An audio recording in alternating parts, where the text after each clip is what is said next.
Okay, so welcome back. In the second part, we're going to talk about how you as journalists take care of yourself when you're covering trauma, potentially traumatic events. So, we've already seen this. What is trauma? So, now we're going to talk about what it can be like for you if you are reporting within a war, or even just spending so much time with hearing other people's stories that it starts to affect you.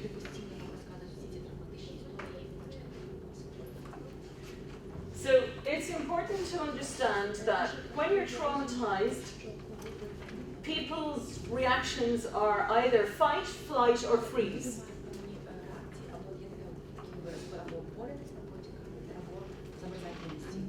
If any of you have ever had the misfortune to be mugged or had something robbed from you, you may already know whether you run or whether you freeze or whether you fight.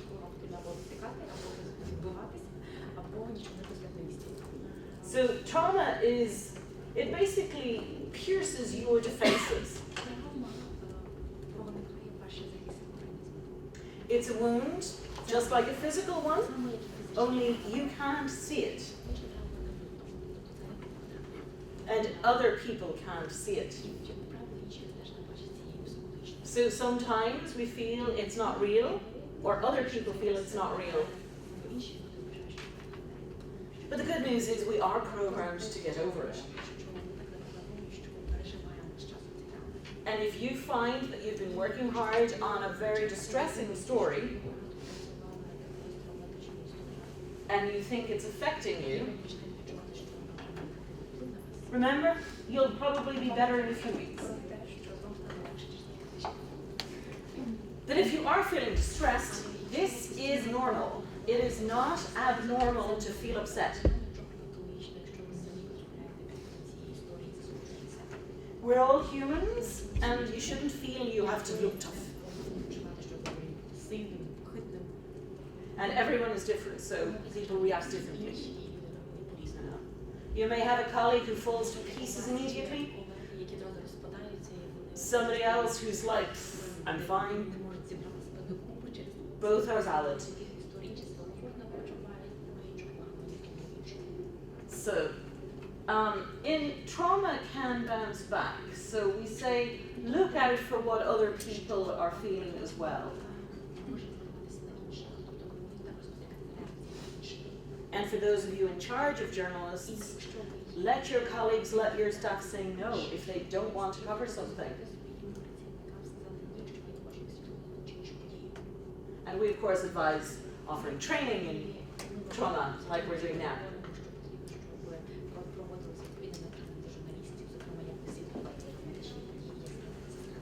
Now, I'm sure you've already heard of PTSD. So post-traumatic stress disorder, people use it sometimes a little too easily.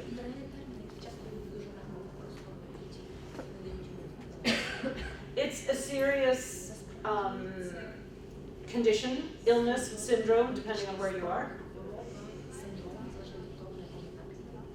But it's not something automatic from trauma. You know how sometimes you meet people who come in contact with children with some infectious disease and they don't catch it and other people do.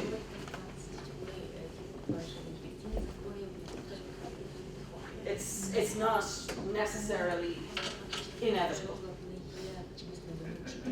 What is much more likely for journalists dealing with stressful situations is that they will feel traumatic stress. So this is sort of on the way. Depression and anxiety are the main symptoms. So you may feel depressed, which involves being tired, you have sleep issues, you feel low, nothing is good. you're not doing as much fun things as you used to do. It can affect how you eat. Some people stop eating, others eat far more. It may make you feel very gloomy, even suicidal if it's very bad.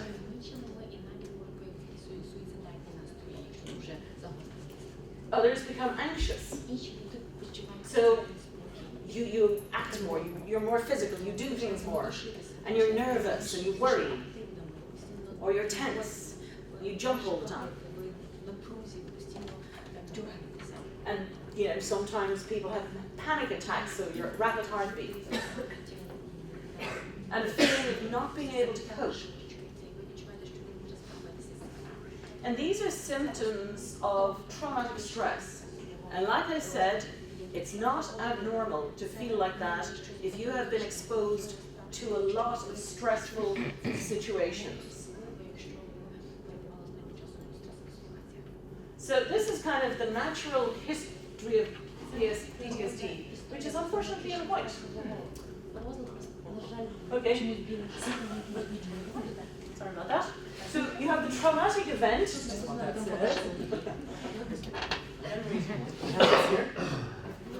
Yeah, I don't know what that says. I can barely read it.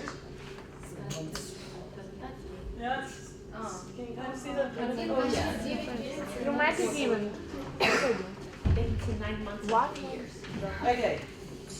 Gotta read it on the printout. So basically, this is. So I'm thinking this is the event. Then 3 months, or 6, whatever. 9 months, 3 years. So usually within weeks. Oh, it's 1 month. There we go. That's what makes sense. Usually within 1 month is when you have symptoms.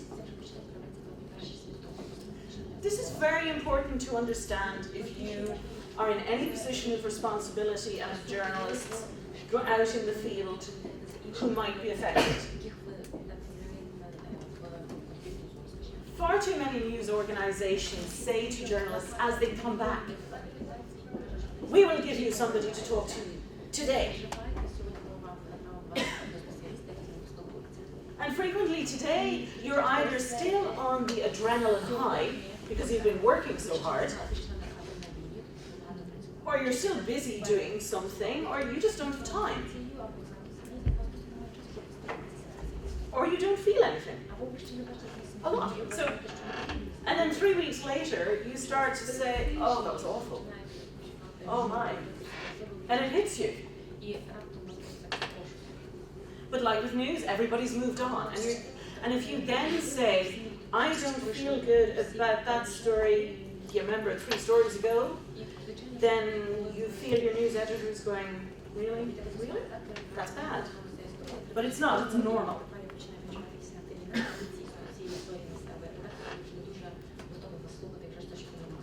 That really is longer in Ukrainian. So most people will recover within months or years, even without any treatment. And then around 33% may still have symptoms 3 years later. People who are still having symptoms at that stage are at a much greater risk of having PTSD, which can last forever.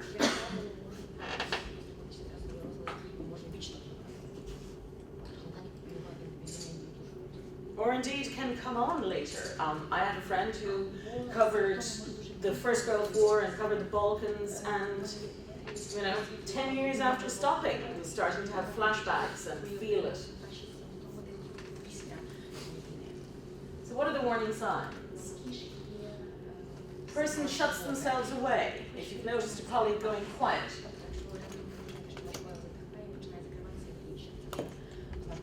Or the opposite, someone who just keeps talking about it over and over and over and over and over, because they're not moving on from it.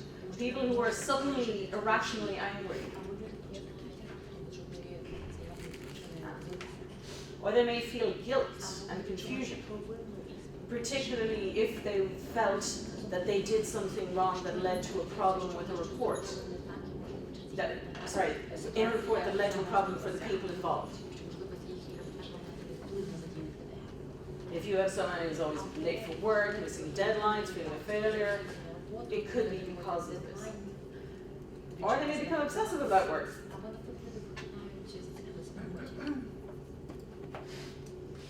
Falling sick a lot, losing interest in life, unable to connect, start abusing alcohol.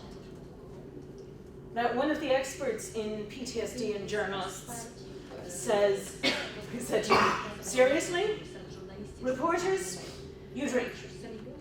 As a short-term response, it's a good idea, if this is what you do. When you worry about it, is people who never used to drink, who start drinking, or people who used to drink, who stop drinking, or people who 3 months later are going out drinking every night. But as he said, sometimes what you need to do is hit the pub with friends who will know and, get drunk a few times. I'm not saying this as a doctor, I'm not saying you should, but if you feel like doing that, don't feel that you've got PTSD because you think, fuck it, I'm getting drunk. Don't try this. Abuse comes when it's too much and too often. Which of course depends on you and of course your society too. I'm Irish, we wouldn't consider it abuse until it's really going on wild. Very seriously. Whereas I know some would be kind of like 2 nights in a row, it must be dangerous. Like, no, it's called a weekend.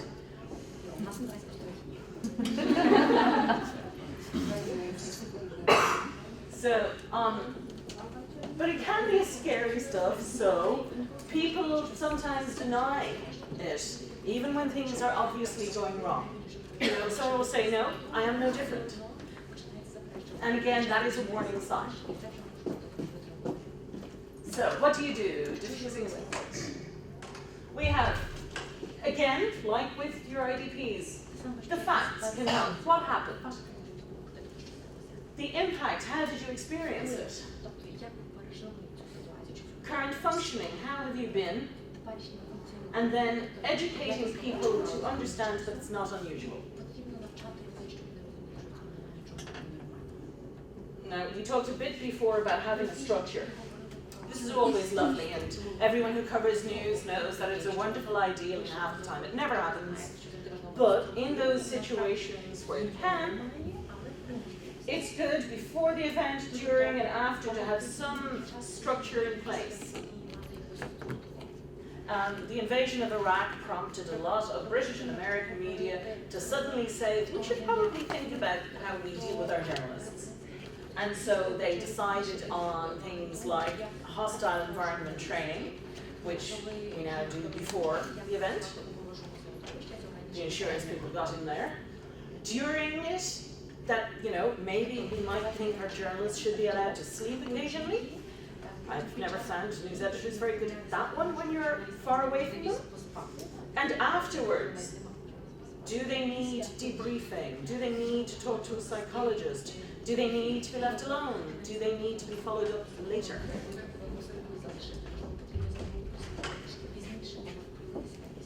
And it's important to realize too that something that can cause you stress is not necessarily the obvious stuff. Feeling you're in danger, being near guns, being stopped and held at a checkpoint, being picked up by the army and held for 3 days, all of these things that happen to journalists covering conflicts and have happened in Ukraine, those are of course things that are stressful. But there was a report, a psychological study of journalists during the invasion of Iraq in 2001, 2003, and they found that in fact the biggest stressors, the things that gave the most stress, were occupational things, like they work me too long. I've been working through the night and they're still calling me in the morning. We're not getting enough food. Or, we don't know when we'll eat again. Or I'm walking for miles a day with the army, or no one at home understands, or my wife is annoyed that I've been gone for 3 months when I said I'd be gone for a month, or I go home and now suddenly my partner says, well, you're minding the kids, I've been doing it for 3 months. So all of those are stressful. So it's important to think about normal life stuff. And it is important to think of things like turning off. I covered Iraq, and I was in Baghdad, and of course nowadays everything moves so fast. You hear an explosion in the distance. You look out the window, you see smoke rising somewhere, you're going, so that's in, and you hear the ping of the agencies going, bomb explosion in downtown Baghdad. And then the phone rings, and it's New York saying, hey Elaine, there's been a bomb in Baghdad, what was that? Can you hear the echo? It's just happened, I don't know. But in their minds, and I'm quite sure they were thinking, she used to know, impossible she knew. And they don't understand, because they haven't been there, they just think, she's slow. So, and that's quite stressful. And also, if you work for 24-hour news or time difference is a killer. They will keep you working for hours and you have to learn to say no. We had one producer who was wonderful, who would kind of go, I'm taking your phone, you're going to bed, I will answer your phone, and I will tell them to go away. It's like, I love you. But there was, and just an illustration of how normally I'm a pleasant person, I don't lose my temper with people, but we had been working stupid hours and really late, and one night, whatever I had been doing, finished working after the evening news, so 1:30 in the morning, and then you eat something and come down and then go to sleep. So I got to bed at 4 a.m. and I had emailed strict instructions. We are not expecting any, events, press conferences, anything tomorrow morning. Yes, it's war, but please do not wake me unless something big happens. Just before 7 a.m., 3 hours after I get to bed, the phone rings. Because we have 24-hour radio, and it's radio saying, and they're like, hi Elaine, an Iraqi journalist was killed an Iraqi soldier was killed at a checkpoint somewhere or other. And I'm ashamed to say, but I flipped, and I yelled down the phone, I said, you do not get to invade a country, turn it into open house for terrorists, and not have Iraqi soldiers killed at checkpoints.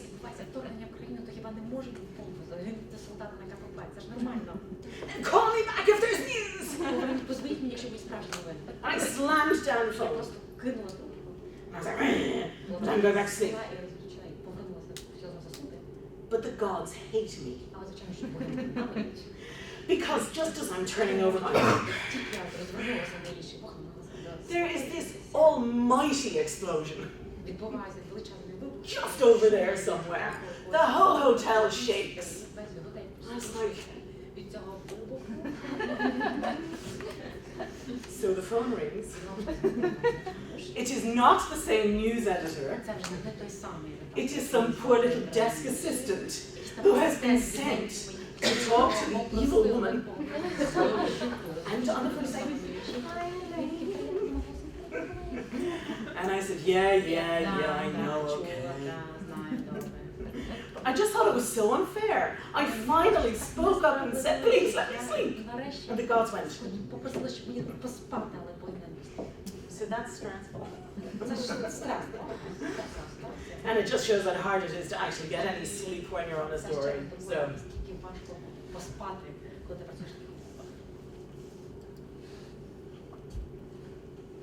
Risk assessment. So, this is important for newsrooms. Plan your response. Who was exposed and how. Keep people informed.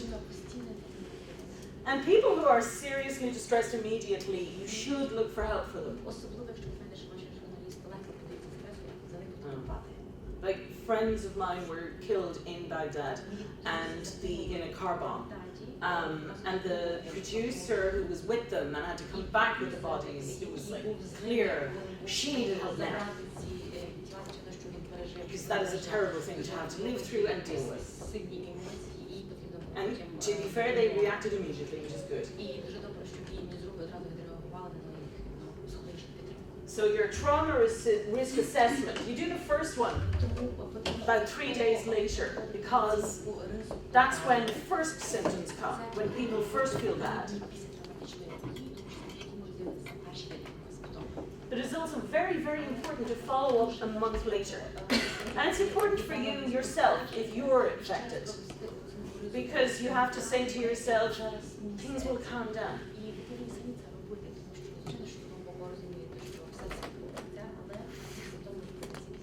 On a neurophysiological level, when you're working a lot under intense conditions, you're surviving on adrenaline. I'm sure we've all had this where there's not enough food, there's not enough sleep, but it's a great story and your adrenaline keeps you going. And fear and stress and the intensity and the danger of possibly being picked up by the police, being held by rebels, whatever, all keeps adrenaline levels high. But when you come out of the danger, when your body now is not afraid anymore, it takes time for your system to calm down. So you still have adrenaline going. So you may have found that you come back and because there's now no danger, but you're still kind of high. And I remember coming back from somewhere and having dinner with friends and I said, my, war becomes you look great. And I thought, yeah, I'm fine now. And 3 days later, as the adrenaline levels go and you just collapse. So, always good to check in with yourself and with others who may have been in trouble. But again, like I said, not everyone feels traumatized, not everyone feels stressed. So it's also important to not insist. I'm not a fan of making your people go and see a psychologist. Sometimes they don't want to because, I don't think I really need it, thank you. I will go down the pub with my friends, I'm fine. And it may be true. The important thing is to decide, is it true or not? And it's important to encourage people to seek help. Now, I got into the dark because I studied psychology and my thesis was on war journalists and attitudes to seeking help for trauma-related stress. And it's true that journalists are not good at asking for help because they're not good at admitting they might have a problem. So a lot of people were saying, why would I need that? I'm fine. Including some who clearly weren't. On the other hand, some were just fine. And there are resources out there. Dr. Anthony Feinstein is a man who's done most of the work in journalism and trauma. He worked previously with studies on the military and trauma.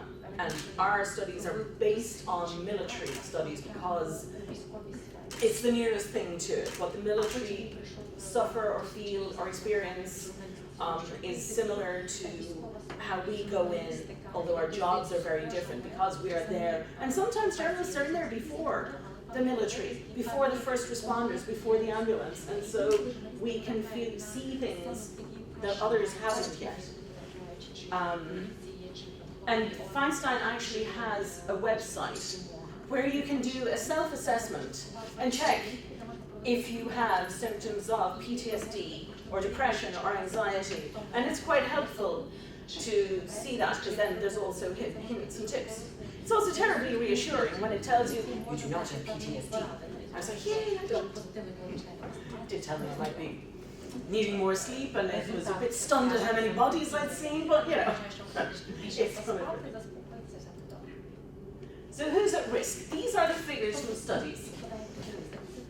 So people who witness death or injury, M is for male, H for female, F is female. So just 6%, 6 to 8% of people who witness death or injury risk getting trauma-related stress. If you're involved in a life-threatening accident, it can have a serious effect on you, which is hardly surprising. If you are physically attacked, it can affect your stress levels. Significant difference there between male and female may just be simply that men are more used to fighting.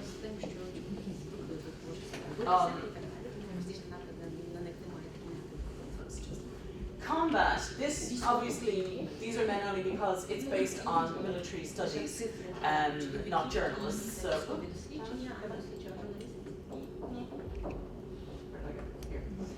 Natural disasters also can lead to traumatic trauma stress. Rape is obviously a strong stressor. And war reporters, 28% of war reporters have been found in these studies to suffer from PTSD. And what's the good news on that one? 72% of them are just fine. Hang on to that one. But just note that if you've got accumulation of things like this happening to you or to somebody you know, it's a good idea to think, are they okay?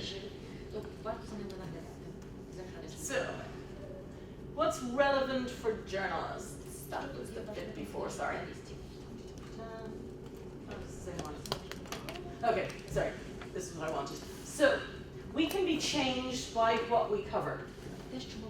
You're not just the witness or the loudspeaker. You can be changed by what you're actually covering. So trauma is cumulative. The more you're exposed, the more you're at risk. And you know, there are journalists who say, yeah, I'm fine for a long time, and then something happens. Usually something not related, and it's like, whoa, something out of nowhere. Wow, what was that?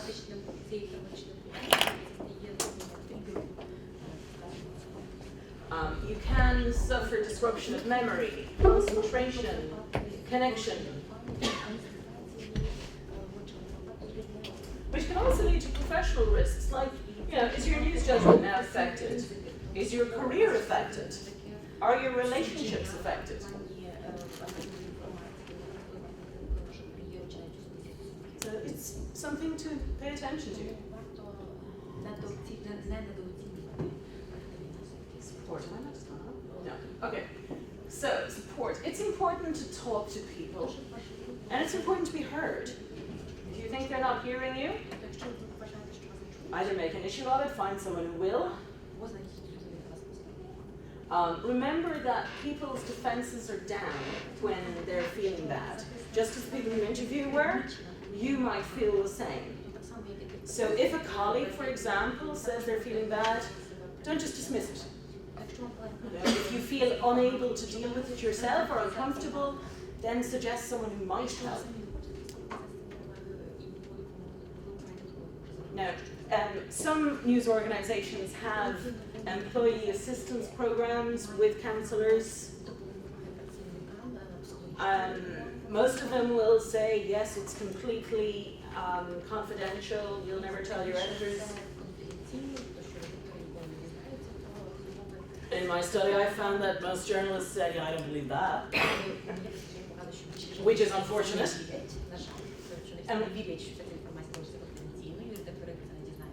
But it is important that there be some provision if people want. It's much better if your organization can have like a phone number or somebody who can be contacted, you know, anytime rather than just afterwards.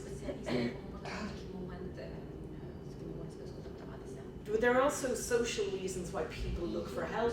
There are personal reasons. Some people just don't like it. After our colleagues were killed in Iraq, they were based in London. Just to tell you a bit, CBS has a bureau in London that is the Europe Bureau, and we have people dotted around Europe, and everyone else is in the US, really. So we are the ones who travel. Everyone in Europe travels mostly, so we've done foreign coverage. So we were also working on the story of what had happened. And we had a friend who was badly injured, so I was in Germany, for example, at the military base with her. They did have a helpline phone number.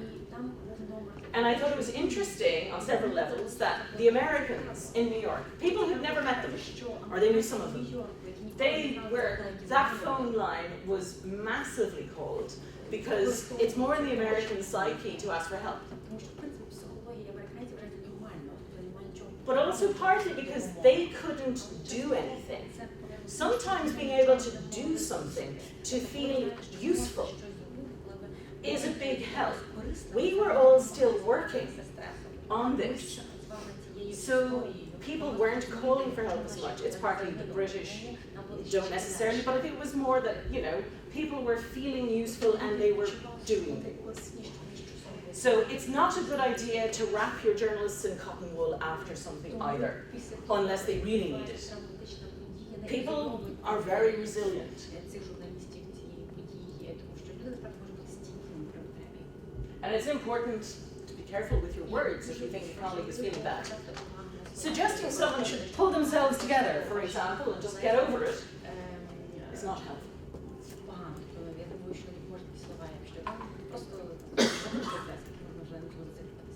A lot of people, like I said, feel better working because, you know, sometimes walking around an empty house is just the greatest way to remind you of what happened.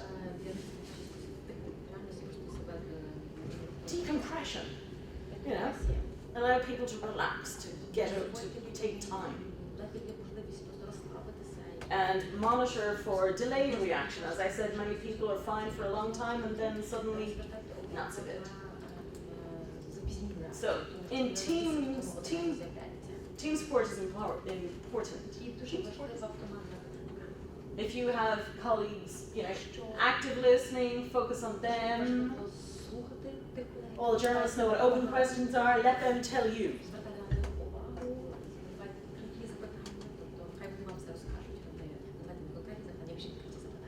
And here's another one. When in doubt, do less. Sometimes smothering someone is not a good idea. So, you know, smothering somebody, like helping too much, being all over them is not. So. Same thing again. Don't tell them you know how they feel.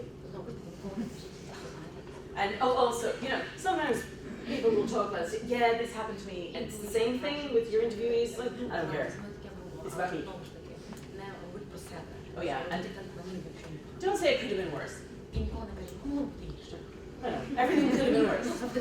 No. So, are you still alive? Okay, but seriously. And don't try to fix them. Sometimes people want to fix people. So how do you help yourself? Try to get a balance of rest, sleep, and exercise. There you go. We all do that all so well.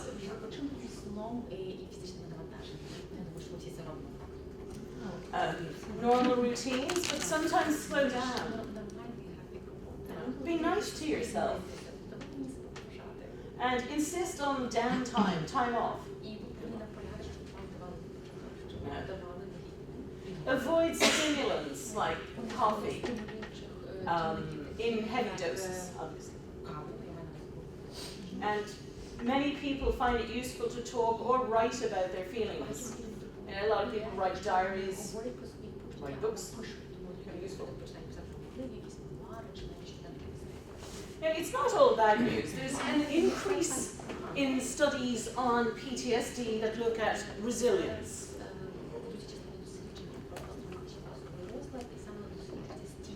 And instead of post-traumatic stress, we talk about post-traumatic growth. So my colleague Kate McMahon, who's in the Dart Centre, so she's on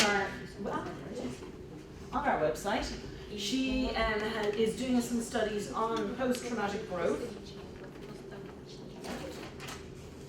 Yes, and she's pointing out how in many cases, remind yourself of what you've learned from a stressful situation and how, you know how sometimes something happens and you cope with it. And then you think, hey, I can cope with that. When I was a young journalist, my very first pay packet I had in my handbag, and I'm walking home from the newspaper in Dublin. And I was wearing high heels, spiky heels. And it was a long, strappy handbag. And two guys walking behind me yanked it, ripped the strap, and ran off with my bag. This is my first pay packet as a journalist. They are not getting this. I worked out, I do not freeze, I fight, and I ran right after them. I was lucky that it was a very long handle, strap, so as one of them jumped over a wall, it was dangling down, and I kind of grabbed and it fell, so I got it. Which made me feel good about myself. But apparently I also kind of fight. I remember thinking, I will kill you, and then I sort of thought, no, there are two of them, you will run. So, you know. But, you know, I thought to myself, because I had a friend who, like, a couple of weeks before, had said something happened to her, and she froze. And she felt very bad because, I think was she mugged as well, or something, somebody robbed her, and she was upset that she had frozen. You know, people do things differently. So you could say my post-traumatic growth was the knowledge that I could cope with something else happening because my instinct said, no, I will not let this happen. And so that's a level of growth. So if you've experienced something like that, be good to yourself and say, hey, gold star for that one. Go me.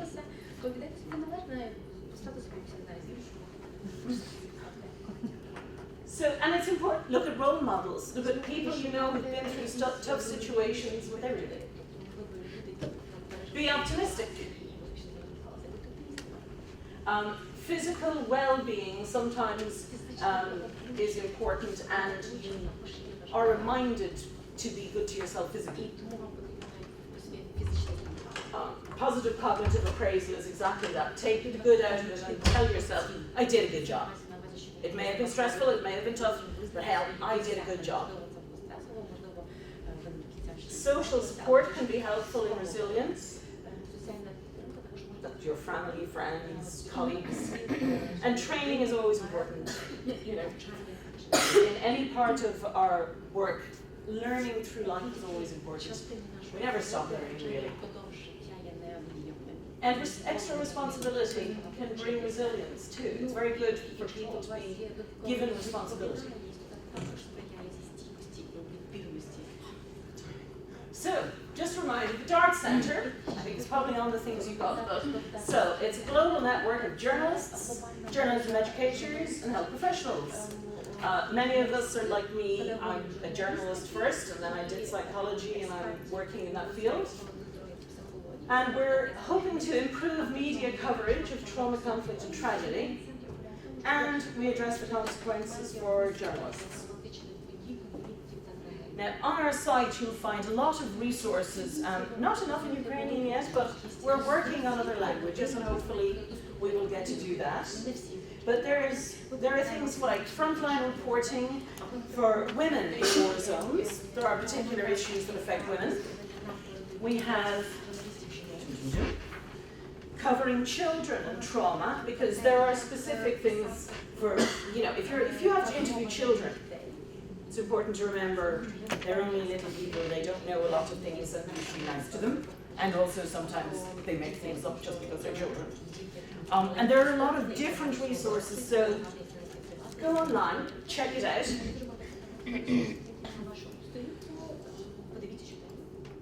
And then so there's, okay, can I just say this general email? Frequently spammed to hell. So if you don't get a response, it's not that they're ignoring you, but that's mine, so feel free to write to me. And these are some other organizations you may already know. Newssafety.com. This is the International Society for Trauma Stress Studies, the European Society for Trauma Stress Studies, the NC PTSD org. And you've got also groups like the Rory Peck Trust for freelancers. And there are a bunch of organizations working, which is good and important. And now I'll throw it open for questions. Thoughts? Was everything clear? Does anyone need me to clarify anything? Коли журналіст довго працює в зоні конфлікту, в нього з'являється так званий синдром військовий. Він хоче постійно повернутися на війну. А вдома йому все депресове, а там все чорно-біле і все зрозуміло. Позбавитися цього дуже важко. І навіть до того, що я хотіла піти в армію. I even wanted to go into army.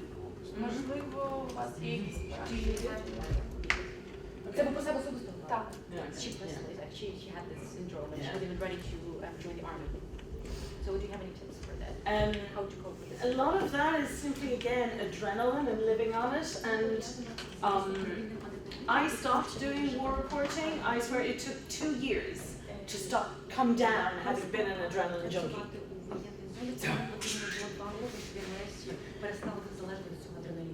I think you need to remind yourself that journalists are not soldiers and the job is not the same, and do you think you would be more useful as a soldier or as a journalist? No. I mean, ultimately it comes down to that, because if what you want is the action, remind yourself that is the adrenaline pumping through my body. And I get it, there's a story, Charlie Hebdo happened in Paris, and it's like, boom, straight back into all this, it's all there. Once a junkie, always a junkie. But being a soldier is not the same thing. So I think it's important to separate the two and know what is it you really want. Because if what you really want is to tell the story for people to know and you like the kick, then you've just got to accept that sometimes, like for every junkie, there are down days.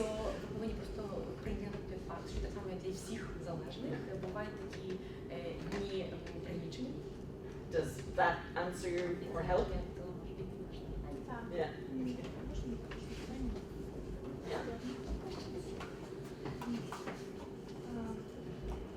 Просто я не знаю, кому говорити.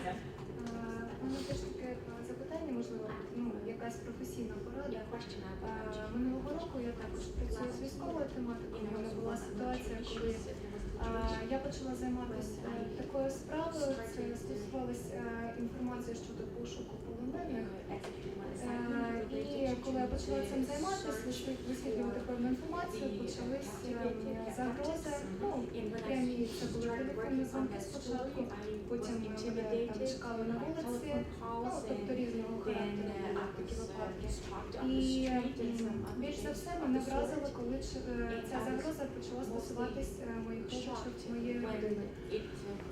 Можливо, у вас були якісь подібні випадки на практиці, як захистити свою родину, тому що я розумію, що я свідомо, можливо, йду на цей ризик, але ці люди, вони якби не стосуються цієї справи. Що можна зробити?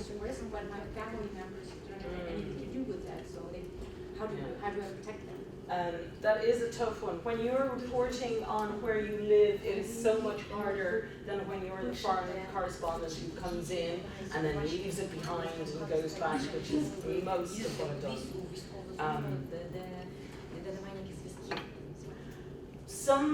Some people suggest the best way to protect your family is to say it out loud in your media that this is happening to journalists, not necessarily saying it to you, but actually reporting on the intimidation. This is something you have to decide if it's a greater or a lesser risk. I'm not advising it necessarily. Sometimes that's good, sometimes it's much worse. So that comes down. it's important to stress that you are not, that you are doing this professionally and that they are not. Unfortunately, sometimes your family is at risk because of that, and it's obviously wrong. But all you can do then is be aware and take whatever steps you need to make your home secure. I'm afraid I don't have, I've known people who've done things like only ever give out an office address, even if their office is that little tiny studio I rent in town so that my family isn't there. Or journalists who write under another name so they won't be known with their family. Women who write under their own name and make sure their children are named after the father. So it's a tough one.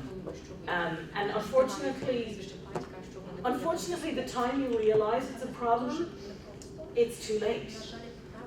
And that's the worst, because then they know where you are, they know where your family are, they know where your kids go to school, and that can be very rough. And these days, Facebook, everything, it's too easy to find people. I would advise that you take a very hard look at all your social media stuff and your emails. There are some fantastic resources on the Global Investigative Journalists Network. Do you know of them? I was at the conference there, their biannual conference 2 weeks ago, and they just had such fantastic tips on encrypting emails, on checking, on finding other people via Facebook, but also good for you to look at yours and say, what am I giving away? So it's the Global Investigative Journalists Network.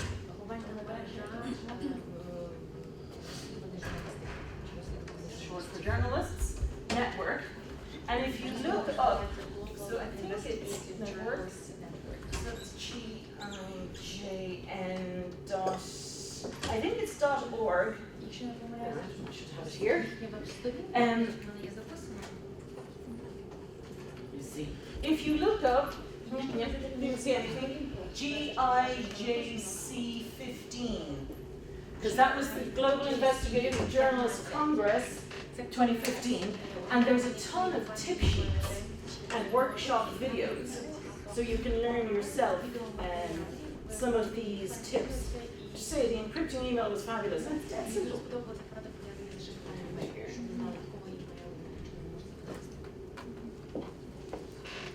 Does anyone here do anything like encrypting their emails and watching, safeguarding it? No? It's incredibly easy to break into stuff.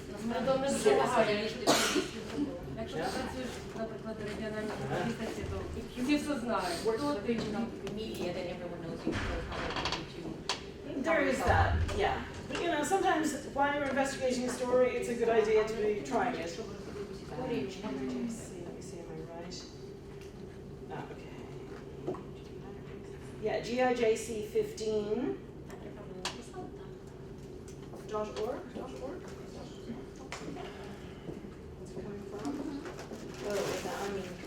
Anyway, if you look up the Global Investigative Journalism Network, you can find they have all of these, a lot of the workshops, you'll find the thing on it is very well done to see them, and that can be a help.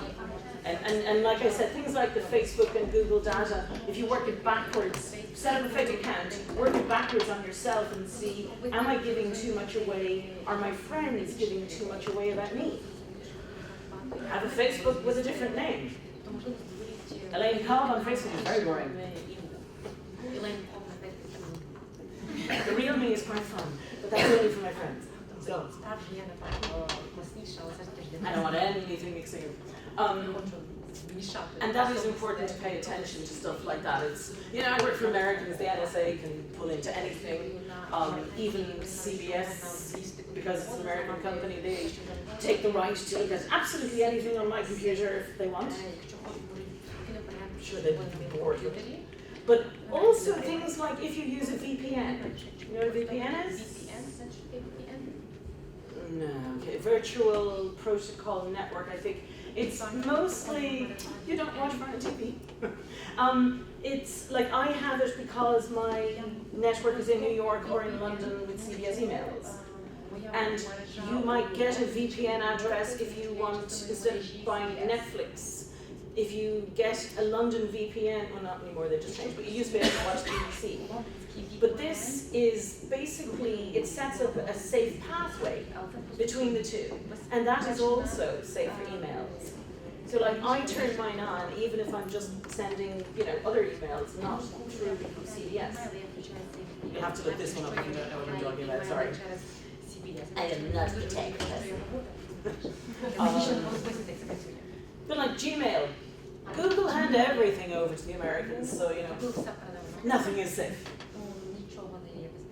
These days, who knows what is safe, but if you need it to be, try to make it so. Okay? Sorry, I have to make more help from Washington. And always watch behind. Yes. Carry this.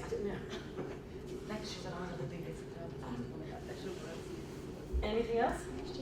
Yeah?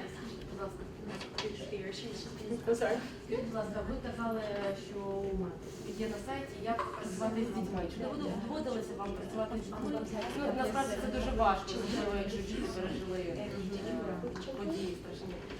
Скажіть, будь ласка, як ви, які у вас є, можливо, наробітки? Бо іноді діти кажуть набагато більше, вони кажуть правду. And they are sometimes to tell you more truth. And same thing, when you're covering IDP stories, you get a lot of children, and it's a great story because they're little and they're lost, and yet many of them are still playing. And so it can be a picture of hope. What you have to remember about children, and you'll find a lot of the tips in here, is very much make sure the parents know you're talking to the child. You should not be just grabbing children without a parent or a teacher, whoever the adult in charge is, because you don't know what's been happening. And it's also important to verify the sort of basic facts.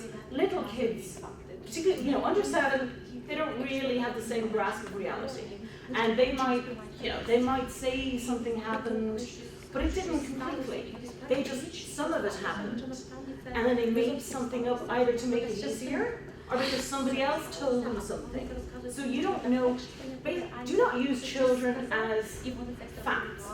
That's what I'm really saying. If a child tells you something, use it as the human story.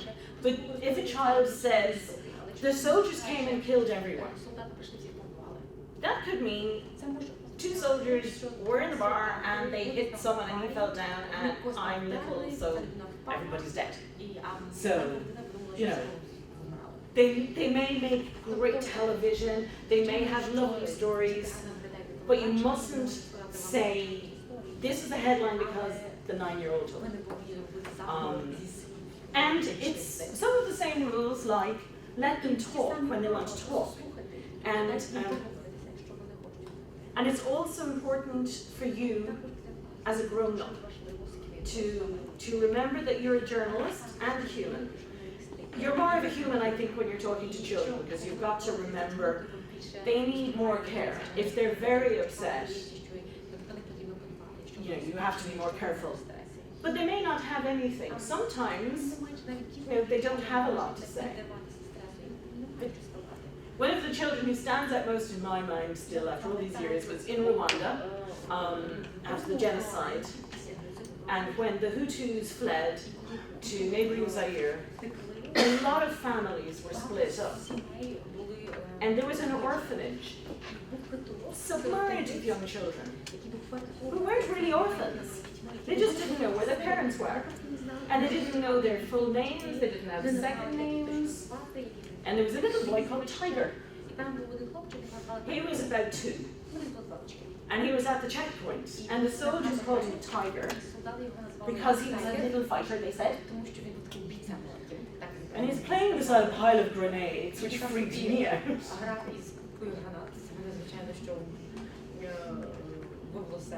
But he's not able to tell me anything in words. But he told me one thing. in a huge way because I had,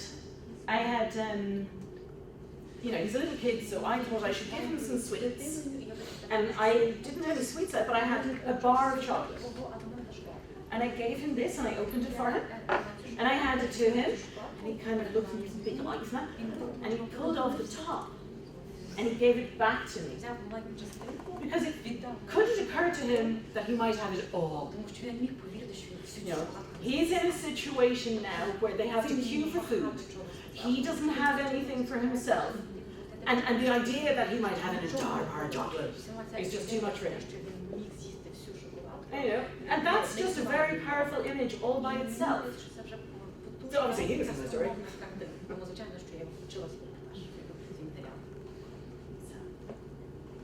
hope that helps. У меня с моей журналистской деятельностью было два ярких случая работы в сложных ситуациях. Один раз это был захват заложников, а второй раз я работала в Анталии, когда были террористические взрывы. Ваш рецепт выхода из этой ситуации. Первый раз мне это удалось справиться намного быстрее, второй раз это было намного сложнее. Как вы выходите из стрессовой ситуации? Get over The second was in Italy. Antalya. Oh, Antalya, that's very right. Actually, there's one, if you're abroad, what I found, and colleagues have also found, is if you can take a break, once you leave there, don't go straight home. Take a break not too far away from there, and then go home. If you've got like 2 or 3 days to decompress, it's much better for you. And also, no one hates you because you're still over there. Whereas once you come home, no matter what has happened, somehow people expect you to slot back into daily life really fast. They think you should be back making dinner every night, or you should be fixing the dishwasher that's been broken, or they just can't help it because you're still you, even though in your mind, no. So after Iraq, for example, I was lucky, I had friends in Beirut, and they said, hey, come and stay. My plane goes via somewhere, so I went for 3 days to Beirut. It was fantastic. It was just exactly what I needed to stop, do nothing, be with, it happened that he was a journalist and his wife was a diplomat, so you know, they kind of got it. And it was really good. And you know, I went to Egypt on something else, which wasn't terribly traumatic, but I stopped again. And I think if you can do something like that, you take the time for yourself, but it's not obvious you're doing it. And we kind of, I have CBS colleagues who just say, yeah. For example, with Iraq, because you always flew out via Jordan, there was an understanding that you got a day in Jordan. No matter what, you got at least one day where no one expected you to be on the next flight. And I think it's a good idea to just stop. But you're not home yet, because home is filled with stuff to do. I don't know if your house is like my house, but my apartment just yells, fix me, put me away, clean me, tidy me, do this. So, you know, and you just get back into day-to-day life too fast. So that is something I have found. And be nice to yourself and demand it. And if you can't do that, then, and you have to go home for whatever reason, then set yourself like a week later, a break, a spa weekend. Again, it's fabulous. Something where you say, but you have to time it before you leave. It has to be written in stone. It has to be booked and paid for, that you will do it. But you've got to say, before you go home, I will be nice to myself. Because otherwise, you'll be, I'm fine. And you won't do it. So that's my advice. And let me tell you something about, I mentioned Haiti. We went after the earthquake, and we were giving workshops with Dart Centre, and our idea was to talk to them about doing the next stories. It was just 3 weeks later. Sorry, Haitian journalists. Good point.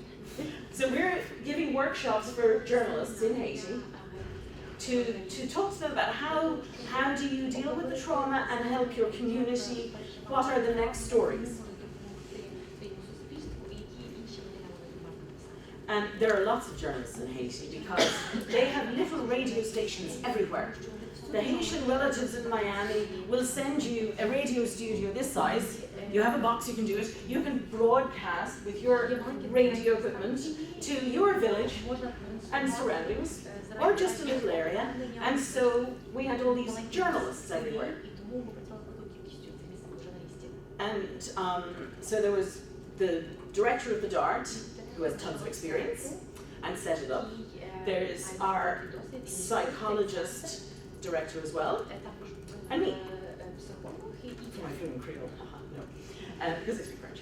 And we started off thinking, let's start with a positive. And so Bruce said to this group of journalists, so, do you want to tell me a good story you wrote? I did earlier. You know, tell me a story you've written that you were proud of. Well, we had about 30 people in the first session, and someone said, well, on the day of the earthquake, I was in my newsroom, I was here, I did this. I'm like, okay, that wasn't the question, okay? And then next person, on the day of the earthquake, I was in my newsroom, and we immediately had to, and the windows shook, and the doors burst in. Okay, and by the fourth person, we're looking at each other going, okay, this is not the same thing. And we realized that in the 2.5 weeks since the earthquake, these journalists, because they're very community-based, had spent all their working days talking to people saying, what happened to you? What happened to you? What happened to you? What have you done? And we were the first people to not even really, but kind of ask, what happened to you? And so remember, you are humans too. If you feel bad about something, talk to people, even if it's colleagues. It's also valid if your community feels bad about something that's happened to your community, there's a pretty strong chance that you too are feeling it, even if you're too busy to let yourself feel it at the time. There are times when we're human first, journalists second. Do we have time for Is the bus ready to go, yes? Not yet, but still. Sorry, did you say 6 or 6:30? I could stop. 6:15. 6:15, yes. So we have time for like 1-2 brief comments. Маємо час на одне-два запитання, коментарі. Будь ласка, ще хтось? Yes? Небольшой вопрос. Вот это, наверное, специфика в большей мере Украины. Как вы знаете, у нашего государства не так много финансов, поэтому люди активизировались и финансировали армию во многом. И, собственно, вчера мы обсуждали вопрос, что многие волонтеры стали журналистами, и наоборот, журналисты выполняли роль и волонтеров, ну и, собственно, свою первую роль. Считаете ли вы, что это возможно, чтобы журналист и помогал людям, когда находится вот на месте конфликта, либо катастрофы, то есть и волонтер, и журналист? Или он включается и ангажирован? It's yeah, that's a tough one. It depends. If many people in your community and your journalistic community are doing it, and it's not unusual, then it's not as difficult. It's important to always remember there has to be a line where you know, as a journalist, you can still report on that organization or that situation and say something bad if you have to. That you're not so involved or so implicated that you think, I cannot now say that the treasurer ran off with all the money, for example. You know, if you get too involved that you cannot be an effective journalist, then you have to ask yourself, do I want to just be a full-time volunteer? But you know, we all do, I mean, I'm a volunteer with the Dart Centre. Okay, it's in journalism, so there's no ethical conflict for me. But, you know, there are people, I have a friend who was a journalist and then was volunteering with the Red Cross and is now working full-time with them. So, I think if it's not unusual, it's much easier because then people know this happens. So long as you, in your mind and in your writing, are clear of the about the difference. You can be a human and a journalist.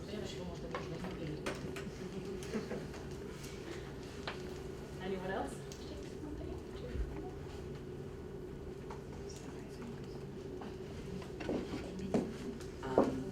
Well, maybe let me conclude just by saying you've got, like I said, you've got the resources here, and I do encourage you to look at them. We're hoping we will have more Ukrainian.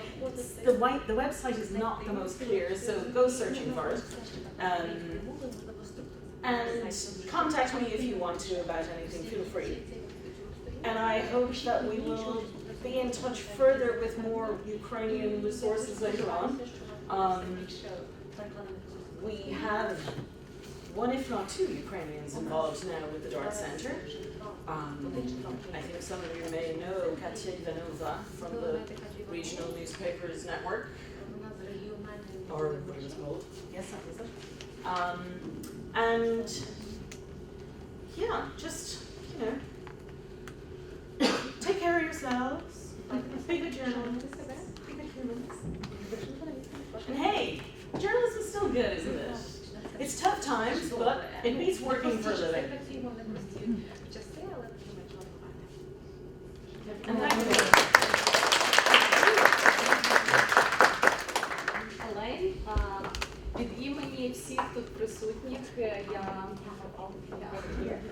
я хочу подякувати за це надзвичайну презентацію і за цей цінний досвід, який ви з нами розділили.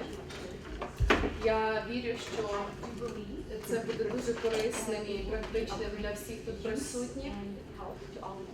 І, до речі, я вже мала можливість навіть почути фідбек, який був дуже позитивним і вражаючим. I pay them well. Ще раз дякую і сподіваюся, що це є перший візит до університету, але не останній.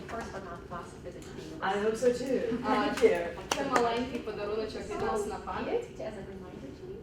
І дякуємо for your wonderful work.